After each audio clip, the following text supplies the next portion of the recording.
Me. All right, enough on the chokes and the front stuff. That's the easy stuff now, right? We're going to take it to another level. What if person, just for the sake of practice, has a headline like this? Ever seen anything like this happening before? Whatever could we do? I'm going to show you. It's easier than you think. You just get everything yourself. We all agree this is a very real scenario where someone's holding me down or he's trying to punch me in the face. All I have to do is literally tuck my chin, slip up the back, and up. It's just that simple. Because here's what happens to most people. They're in this position, and they're trying to get out this way, trying to roll with them, move with them, and struggling. All I have to do is tuck your chin, grab his forearm, create just enough distance to slip out. It's a little more advanced. It's a chicken wing. Don't look that to him. Push up. That's it. Now, for those of you in our karate program, does this look familiar? Yeah. Same stuff, just applied on the ground. The ground is a little different because you're not used to it, but it's the same principles. Just like if I was teaching you in the regular class, I would tell you to get your base, get some loosen up strike or pinch, which I didn't even do on the ground, but you showed me you can do. And loosen them up to get enough distance, slip out, push up. Same thing. Hands on the ground. Those who this may be a little newer for, I have different options. I can flex, pinch here, I can grab that neck thing. Here's a little trick they won't teach you in MMA. I can use a deadly weapon that I possess. Everybody knows what I'm going to say. My teeth. Oh, let's go each in. The street has no rules. It's survival. You can't do this in sport fighting because it's dangerous. That's why they took it out. If he had me in this position, unless he was a big, super muscle strong guy, I couldn't get out, I would just turn and bite him right on the nerve right near the ribs. He'll let go. If he doesn't, you get a bigger problem.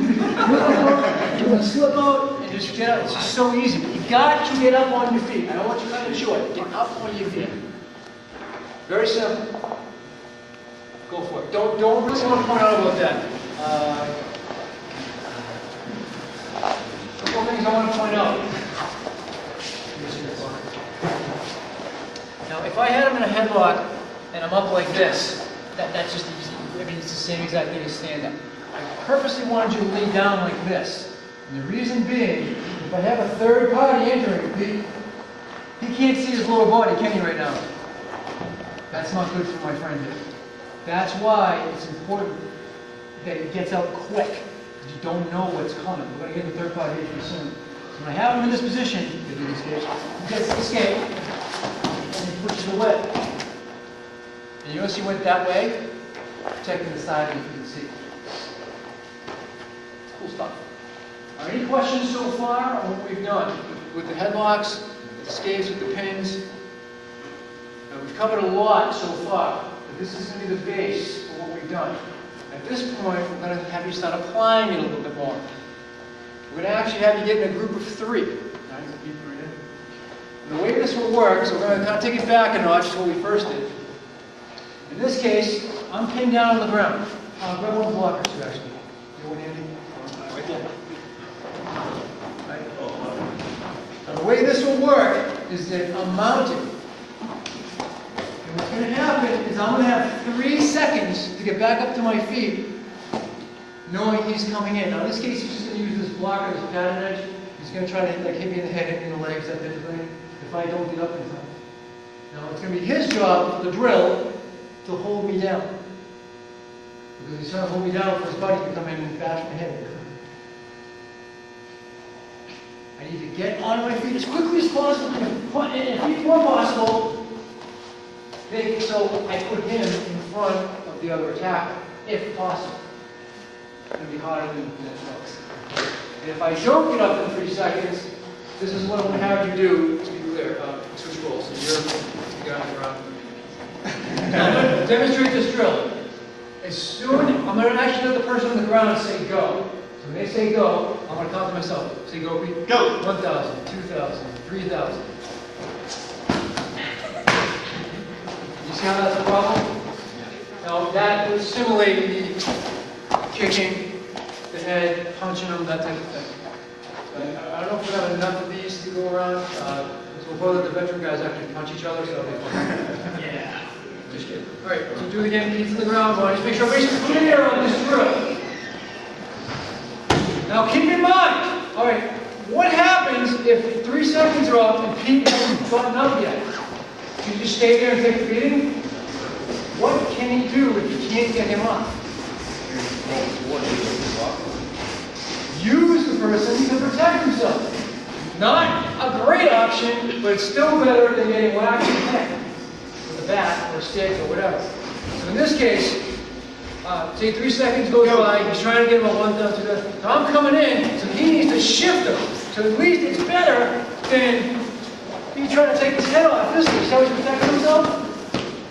Now obviously that's not going to last forever, so you do need to try to get back up. Now what will happen when he goes through a little bit more, you can't see the drill. So he goes through a little, I still can get him here, but he's still in a better position. Now you notice how it's getting like this? What the hell? We gotta keep it safe here, folks. You're just gonna try to touch. Let them know that you're there. If you've been at this a little longer and you feel more comfortable throwing light strikes to make it a little more real, you can do that. I expect you to be more experienced in that case. Everybody clear what I want for the drill. We need to get in groups of 3, 4 if need be, and switch you around. You do need to factor in that that person's coming in 3 seconds. Sometimes it's less than that. We're trying to give you just a little bit of something to work with. All right, split up. Go ahead. Now you won't let it the hard way. Let me show you the easy way. Because time is of essence.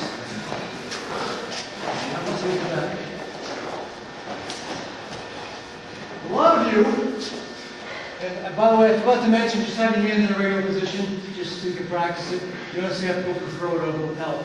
Just have it here.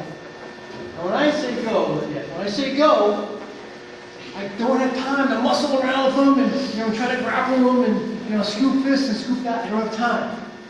So use some of the things that I showed you. For example, I'm going to start. Ready, go. Is that less than 3 seconds? Yes. Yeah. So do that carefully. Now let me show you how to do it without hurting my friend here. Using the axis of symmetry. Right, using your body's natural position. If you have your hands by your side, ready to do that? Hands by your side, just lift them up. And all you're doing is you're grabbing the flesh on the side. Right? You put your thumb on the solar plex, and then grab on the ribs, and then you grab and twist. And do both sides, it works just as well. Twice as good, actually. You just grab and twist. When they're bent over, they're exposing some more flesh. Not pleasant. There are some psychotics that can resist it, like me. So if you can resist it, all the better. But all you're looking for is a distraction to get them off of you. So let me show you how this can work again. I'm just slow without killing my friend here. See there, break through. I have this hand free. Look at this. He's resisting. I grab and twist. He's just like, what is that pain? He's immediately going to move away from the pain by lifting himself up, doing me a favor of rolling. That's why they don't allow this stuff in the sport game. Because it works so well. Now, you do have to be careful, folks. If you choose not to have it done to you, that's okay. But the good thing about having these types of pain compliance techniques done to you, you know that they work. They won't work on everybody. That's why you need different things to draw from, different tools. So do that carefully. Okay, less than 3 seconds to get it before they hit you in the head. How many of you are getting hit in the head? Everybody. All right. It's okay. I wanted that to happen. So you can see that you don't have a lot of time. So use that to your advantage. Use the flush twist. Pull the head in. Use the neck one that we did. Be careful. I don't want you guys bruising up. You married guys that have a few questions asked at home. I don't want you getting in trouble. All right, go ahead. Split up.